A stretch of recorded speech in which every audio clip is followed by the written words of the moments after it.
প্ল্যানটাকে ছোট্ট করে করেন। বড় বড় কাজে শয়তান পরাজিত হয় না, ছোট ছোট কাজে শয়তান পরাজিত হয়। রাসূলুল্লাহ সাল্লাল্লাহু আলাইহি ওয়াসাল্লাম বলেছেন, ইয়াকুম ওয়া মুহাক্কারাতিজ যুনুব, তোমরা ছোট ছোট গুনাহগুলোকে ভয় পাবা, এই ছোট গুনার ফাঁকি দিয়ে শয়তান তোমাদের মধ্যে ঢুইকা শেষ করে দেয়। তোমরা ছোট ছোট ভালো কাজগুলোকে তুচ্ছ তাচ্ছিল্য মনে করবা না, শয়তান তোমাদেরকে এগুলো থেকেই ভুলে রাখে। এরপরেই তোমরা বড় বড় ভালো কাজগুলো তোমরা বন্ধ করে দাও। ছোট ছোট থেকে অভ্যাস তৈরি করতে হয়, হ্যাবিট তৈরি করতে হয়। রমাদান এরকম একটা হ্যাবিট তৈরি করে দেয় আমাদের মাঝে। রমাদানে সময়টাকে কিভাবে ব্যবস্থাপনা করবেন এটা এখন থেকে ঠিক করেন। অনেক বড় কিছু করার প্রয়োজন নেই, কিন্তু ছোট করে করেন।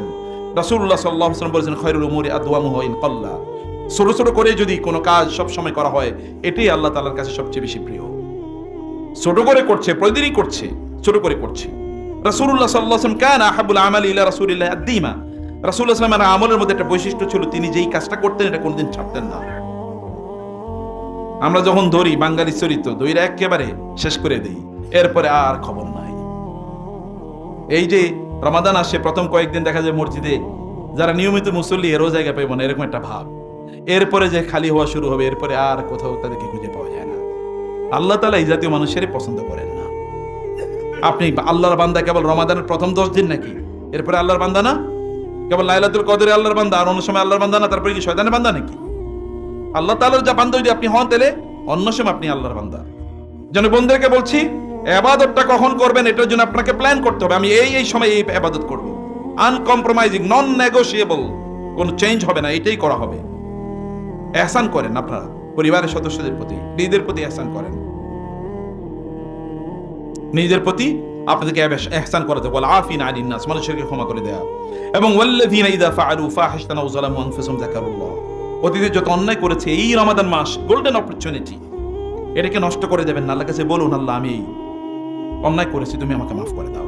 আল্লাহ সুবহানাহু ওয়া তাআলাকে সে কথা বলা, আল্লাহ তাআলার কাছে সেই ফরিয়াদগুলো রাখা, এই ফরিয়াদ রাখতে একেবারে ভুলে যাবেন না। রমাদানে বেশি বেশি তওবা এবং ইস্তেগফার করা, এটা আমাদেরকে করতে হবে। কোনো অশ্লীলতার কাছেই যাওয়া যাবে না। মনে রাখবেন, চোখ মানুষকে পবিত্র অথবা অপবিত্র করে। চোখ, কুল্লিল মুমিনিনা ইয়াগুদ্দু মিন আবসারিহিম ওয়া ইয়াহফাযু ফুরুজাহুম যালিকা আযকা লাহুম। চোখ যদি হেফাজত হয়, তাহলে তার চরিত্র হেফাজত হবেই হবে। চোখ যদি হেফাজত না হয়, তাহলে তার চরিত্র নষ্ট হয়ে যাবে। পৃথিবীর সকল পুরুষদের চোখগুলো নষ্ট করে দেওয়ার জন্য দেখেন না সিনেমা, নাটক, পর্নোগ্রাফি নামে কি বানাইছে। আর যদি পৃথিবীর পুরুষরা পুরুষত্ব যদি হারিয়ে ফেলায়, তাহলে আর পুরুষ আর নারীদের মধ্যে পার্থক্য থাকবে কি? সবাই তো মহিলা। তাহলে যুদ্ধ করবে কে শয়তানের বিরুদ্ধে? রিজালুন লা তুলহিহিম তিজারাতুন ওয়ালা বাইউন আন যিকরিল্লাহ ওয়া ইকামিস সালাতি ওয়া ইতাইজ যাকাত ওয়া ইয়াখাফুনা ইয়াওমান তাতাকাল্লাবু ফীহিল কুলুব ওয়াল আবসার। আল্লাহ তাআলা বলেছেন, একদল রিজাল, পুরুষ আছে। পুরুষ মানে হচ্ছে কেবল পুরুষ না, নারী এবং পুরুষের মধ্যে একজন মানুষ আছে যারা কোনো কাজে তাদেরকে আল্লাহর জিকির থেকে ব্যস্ত রাখতে পারে না। আল্লাহর জিকিরের মধ্যে তারা মশগুল থাকেই থাকে। আল্লাহর জিকিরের মধ্যে তারা মশগুল থাকেই থাকে। প্রিয় ভাইরা, সব যদি চরিত্র এরকম হয়ে যায়, তাইলে দুনিয়া চালাইবো কারা? এই কারণেই তো এখন দেখেন না, কাফের মুশরিকরা আমাদের উপর মাস্তানি করে। দেখেন না, ঈমানদারদের উপর যারা মুনাফিক অথবা ফাসিক, তারা মাস্তানি করে। দেখেন না, এটা একটাই কারণ, কারণ আমাদের ঈমানের লেভেলটা হলো এই লেভেল না। যদি আপনার ঈমান ওই লেভেলে থাকতো, তাহলে ইস্তাগীসুনা রাব্বাকুম ফাস্তাজাবা লাকুম আন্নী মুমিদ্দুকুম বিআলফিন মিনাল মালায়েকাতি মুনজিলিন মুরদিফিন মুসাউওয়িমিন। আল্লাহ তাআলা বলেছেন, তোমরা যদি সত্যিকার অর্থে ওরকম যোগ্য বান্দা হইতা, আমি আসমান থেকে ব্র্যান্ডেড এলিট ফেরেশতা নামিয়ে দিয়ে আমি তোমাদেরকে সাহায্য করতাম। বদরের যুদ্ধে আল্লাহ তাআলা নামিয়ে দিয়েছেন না? জিবরিল এসে বলেন, ইয়া রাসূলুল্লাহ, আপনাদের মধ্যে, আপনার সাহাবীদের মধ্যে সেরা কারা? তিনি বলেন, যারা বদরের যুদ্ধে অংশগ্রহণ করেছে। জিবরিল বলেন, ইয়া রাসূলুল্লাহ, ফেরেশতাদের মধ্যেও তারাই সেরা যারা বদরের যুদ্ধে আপনার সাথে জয়েন করছে। কোন ফেরেশতাকে পাঠিয়েছে? ফেরেশতাদের মধ্যে তারাই সেরা যারা বদরের যুদ্ধে অংশগ্রহণ করছে। ওইরকম ব্র্যান্ডেড ফেরেশতা নামিয়ে দিয়েছে, মাত্র 313 জন। কিন্তু দেখেন না, পৃথিবীর ইতিহাসে এত বড় যুদ্ধ আর কোন, ইয়াউমুল ফুরকান, ইয়াউমাল তাকাল জামআন। আল্লাহ সূরা তাওবা বলেছে, এটা ফুরকানের দিন, সত্য এবং মিথ্যা সেই দিন স্পষ্ট হয়ে গেছে। নিজকে ওই লেভেলে নিয়ে যেতে হবে। প্রিয় ভাইরা, রমাদান এরকম একটা অপরচুনিটি নিয়ে আসে। অতএব রমাদানটাকে প্র্যাকটিসের মাসে বানান, কম খান, ইবাদতের সময় বাড়িয়ে দেন। খাবারের সময় যদি এত দেন, তাহলে ইবাদত করবেন কবে? মুসলমানদের পেট বাড়ছে এরকম কোনোদিন হয়েছে নাকি? সাহাবায়ে কেরামদের পেট এবং পিঠ একসাথে লেগে গেছিল। জান্নাতীদের পেট থাকবে আপনারা জানেন? জান্নাতীদের পেট থাকবে? পেটই থাকবে না, একেবারে পেট এরকম প্লেন জান্নাতীদের পেট। সহিহ হাদিস, জান্নাতের পেট একেবারে প্লেন, আর জাহান্নামীদের পেট এরকম মোটা, বিশাল বড় মটকার মতো পেট। এটা পেটটা, হ্যাঁ, বিভিন্ন কারণে অনেকের পেট বাড়ে, এসে বসে থাকে ইত্যাদি ইত্যাদি কারণে, that is a different issue. কিন্তু খায়া পেট বাড়াইছে, কি পরিস্থিতি! রমাদানকে পেটের মাস বানাবেন না, এটা রোজার মাস মনে রাখতে হবে। এটা না খাওয়ার মাস, এটা খাওয়ার মাস না।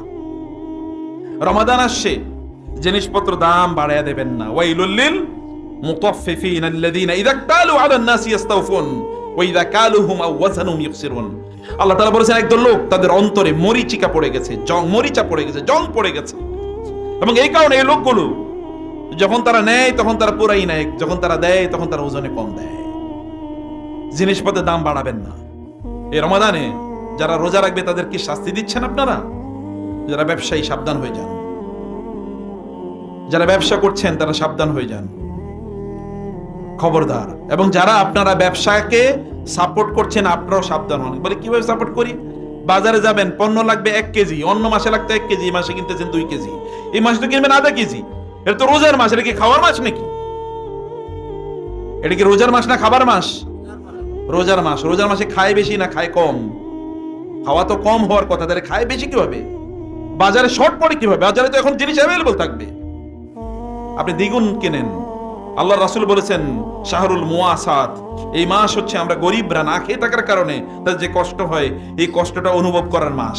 আর আপনি ইফতারিতে এমন খাওয়া খান যে আগামী 2 দিন না খেলেও ক্ষুধা লাগবে না। এটা কোনো মুসলমানের কাজ? এটা কোনো মুসলমানের কাজ? রাসূল সাল্লাল্লাহু আলাইহি ওয়াসাল্লাম বলেছেন, ইয়াকুল বুতুন, পেট ভরে খাওয়া থেকে তোমরা দূরে থাকো। পেট ভরে খাওয়া এটা মুনাফিকদের কাজ এবং কাফেরদের কাজ। ওমর রাদিয়াল্লাহু তাআলা আনহু যখন দেখলেন বিশাল পরিমাণ গনিমতের মাল তার সামনে চলে এসেছে, তখন তিনি কান্না শুরু করে দিলেন। সাহাবায়ে কেরাম বললেন, সম্পদ পাওয়ার পরে কান্দে কেন? কেন কাঁদছেন? তিনি বলেন, আমি মনে করছি আল্লাহ কি আবার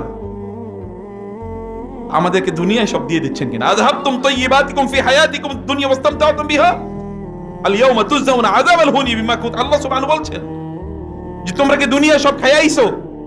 দুনিয়াতে সব খাইছো, আখিরাতে কিচ্ছু নাই। বাজারে হিট কম করেন, বাজারে কম যান, মসজিদে বেশি থাকেন। পৃথিবীর সবচেয়ে নিকৃষ্ট জায়গা হলো বাজার, আর সবচেয়ে উৎকৃষ্ট জায়গা কোনটা? মসজিদ। আর বাজারে সব সময় দিয়ে দিছি, মসজিদে সময়ই নাই। তার মানে কি বাজারে যাবেন না? মার্কেট ইকোনমি, এটা আমার, পৃথিবীর সকল মার্কেট আমরা চালাবো মুসলমানরা, কারণ এই পৃথিবীর মালিক আমরা ইনশাআল্লাহ। কেউ তার মানে ওইখানে গিয়ে বয়ে থাকবো, যখন যতটুকু দরকার ততটুকু, তারপরে না, কারণ এটা দুনিয়া, এটা মাতা, এটা যতটুকু ব্যবহার প্রয়োজন ততটুকু ব্যবহার, এরপর এটা ছুঁড়ে ফেলে দিই আমরা। এটা আমাদের কাছে ম্যাটার করে না, কারণ এর চেয়ে অনেক বড় জিনিস। রাসূল সাল্লাল্লাহু আলাইহি ওয়াসাল্লাম বলেছেন, সাদ ইবনে মুআজকে আল্লাহ সুবহানাহু ওয়া তাআলা যে মিন্দিল দেবেন, মিন্দিল, সাদ ইবনে মুআজ যিনি আওসি সাহাবী, এবং তিনি বানু কুরাইজা এর যুদ্ধে তিনি শাহাদাত বরণ করেছিলেন। 6 বছর মাত্র ইসলামের গ্রহণের পর মাত্র 6 বছর পেয়েছিলেন। রাসূল সাল্লাল্লাহু আলাইহি ওয়াসাল্লাম বলেছেন, যখন তিনি মারা গিয়েছেন তখন আল্লাহর আরশ কেঁপে উঠেছিল। এবং রাসূল বললেন, যখন সাদকে জান্নাতে আল্লাহ তাআলা কেবল হাত মুখ মোছার জন্য একটা হ্যান্ডকারচিপ দেবেন, রুমাল, এই রুমালটাই গোটা পৃথিবী বিক্রি করলে ওই রুমাল কেনা যাবে না, এত দামি।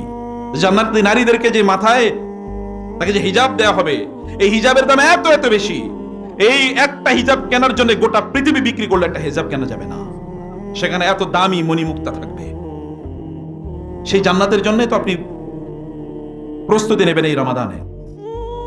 অতএব সেই জান্নাত আপনাকে কিনতে হবে। আর জান্নাত আপনাকে ইবাদতের মাধ্যমে কেনা লাগে, ইবাদতের মাধ্যমে কেনা লাগে, জান্নাত ঈমানের মাধ্যমে কেনা লাগে। জান্নাত অন্য কোনো কিছু দিয়ে কেনা যায় না। যত বেশি খাওয়ার জন্য যত বাজেট রেখেছেন, তার কিছু বাজেট যারা গরিব দুঃখী তাদের জন্য বরাদ্দ করে রাখুন। কিছু দেন, সামান্য দেন, কিছু দেন। রাসূল সাল্লাল্লাহু আলাইহি ওয়াসাল্লাম কান আজওয়াদুন নাস ওয়া কান আজওয়াদা মা ইয়াকুন ফি রমাদান হিনা ইয়ালকাউ জিবরিল। রাসূলুল্লাহ সাল্লাল্লাহু আলাইহি ওয়াসাল্লাম এমনিতেও দানশীল ছিলেন, আর রমাদানে তিনি দান আগের চেয়ে বেশি করতেন। রমাদান দান কি করতেন? আগের চেয়ে বেশি করতেন। অনেকে মনে করেন যে আমার নাই, আমি দান করব কোত্থেকে? আপনার যা আছে আল্লাহ সুবহানাহু ওয়া তাআলার কাছে পরিমাণ কি বড় নাকি? আল্লাহর কাছে পরিমাণ ম্যাটার করে না, আল্লাহর কাছে ম্যাটার করে হচ্ছে আপনার আন্তরিকতা, আপনার অ্যাপ্রোচ, আপনার দৃষ্টিভঙ্গি আল্লাহর কাছে ম্যাটার করে। আপনি কত দিচ্ছেন সেটা বড় বিষয় না, সহিহ হাদিস শেষে রাসূল বলেছেন, এক দিনার কখনো কখনো 1 লক্ষ দিনার চেয়ে বেশি মর্যাদা রাখে। 1 দিনার দান করেছে, আরেক লোক 1 লক্ষ দান করেছে, তার চেয়ে অনেক বেশি মর্যাদাবান এই ব্যক্তি। যতটুকু পারেন ততটুকুই দেন, একটু কমে দেন, বাজেটটা একটু কমে দেন, শপিং কমে দেন, খাবারের আইটেম একটু কমে রাখেন, একটু কমে কেনেন, খাবারের আইটেম একটু কমে কেনেন, আস্তে আস্তে যান বাজারে, যেন গরিব মানুষরা আপনার কারণে আহত না হয়, ক্ষতিগ্রস্ত না হয়, পণ্যের দাম বেড়ে যাবে। এই কারণে কেবলমাত্র যারা ব্যবসায়ী তাদেরই দোষ না, আমাদেরও দোষ। কারণ মার্কেটে যখন অনেক বেশি হিট করে তখন এমনি জিনিসের দাম বেড়ে যায়। প্রিয় ভাইরা, এই কারণে আমাদেরকে আল্লাহ তাআলা বলেছেন, আল্লাযীনা ইউনফিকুনা ফিস সাররা ওয়াদ দাররা ওয়াল কাযিমিনাল গায়যা, যারা কি করে, যারা তাদের রাগকে সংবরণ করে রাখে। রমাদান তো আইছে রাগকে সংবরণ করার জন্য, আর অধিকাংশ লোক রমাদানে রাগই থাকে, মারামারি মানে ইবাদত করে মনে উল্টে ফেলাইছে, এরকম একটা ভাব। এই কারণে কারোই চোখের নিচে রাখে না, বাসা থেকে শুরু করে অফিস পর্যন্ত সব জায়গায় মারামারি। নো, ইমানদাররা তাদের নিজেদেরকে কন্ট্রোল করে শব্দ চয়ন। রাসূল সাল্লাল্লাহু আলাইহি ওয়াসাল্লাম এই কথা বলেন নাই, কেউ যদি তোমার সাথে ঝগড়া করতে আসে তাহলে তুমি বলবা ইন্নী ইমরুউন সাইমুন, ইন্নী ইমরুউন সাইমুন, ইন্নী ইমরুউন সাইমুন, আমি রোজাদার, আমি রোজাদার, আমি রোজাদার। কোনো কথা বলা যাবে না, চুপচাপ। কারণ আপনার এই মুখ সেদিন বন্ধ থাকবে। আল ইয়াউমা নাখতিমু আলা আফওয়াহিহিম ওয়া তুকাল্লিমুনা আইদিহিম ওয়া তাশহাদু আরজুলুহুম বিমা কানু ইয়াকসিবুন ইন্নাল সামআ ওয়াল বাসরা ওয়াল ফুআদা কুল্লু উলাইকা কানা আনহু মাসউলা ওয়া ক্বালু লিজুলুদিহিম লিমা শাহিদতুম আলাইনা ক্বালু আনতাকানা আল্লাহু আল্লাযী আনতাকা কুল্লা শাই।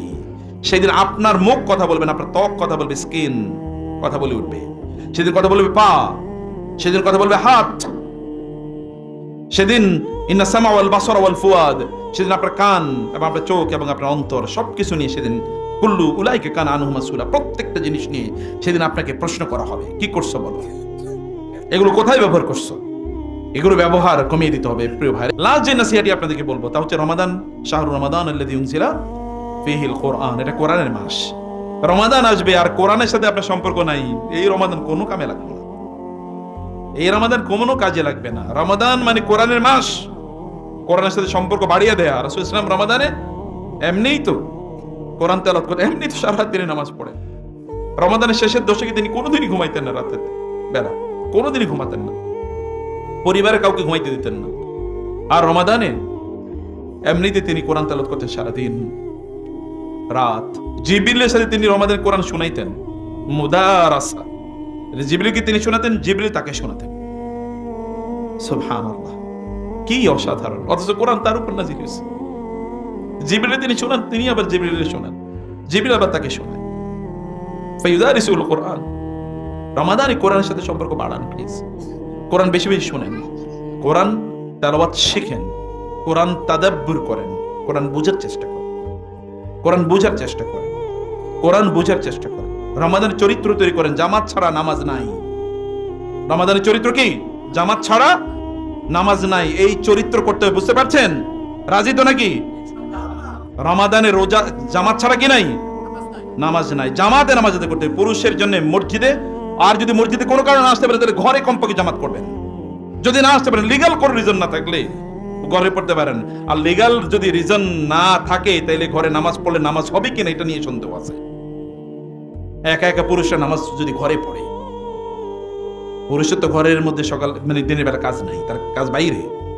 সে দিনের বেলা রাতের বেলা ফিরে আসবে তার বাসায়, বিকালে ফিরে আসবে তার বাসায়। অতএব মসজিদে যাবেন, মসজিদে গেলে আপনি পুরুষ হবেন, আপনি পুরুষ হবেন তাইলে।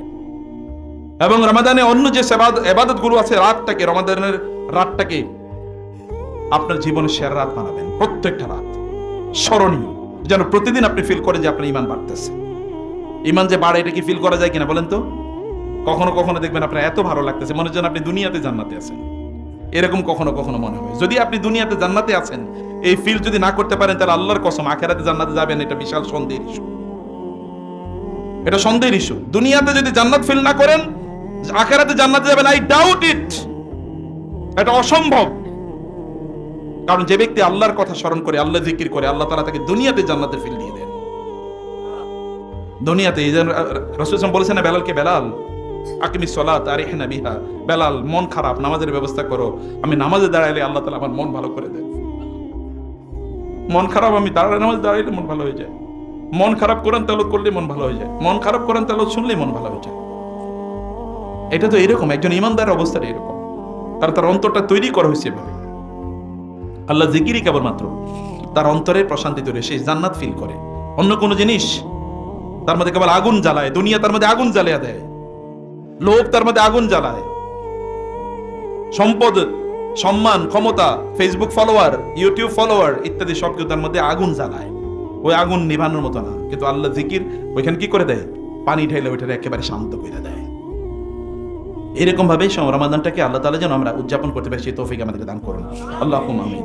আকুলু কওলি হাযা ওয়াস্তাগফিরুল্লাহ লি ওয়া লাকুম ওয়া লিসাইরিল মুসলিমিন ফাস্তাগফিরুহু ইন্নাহু হুয়াল গফুরুর রহিম।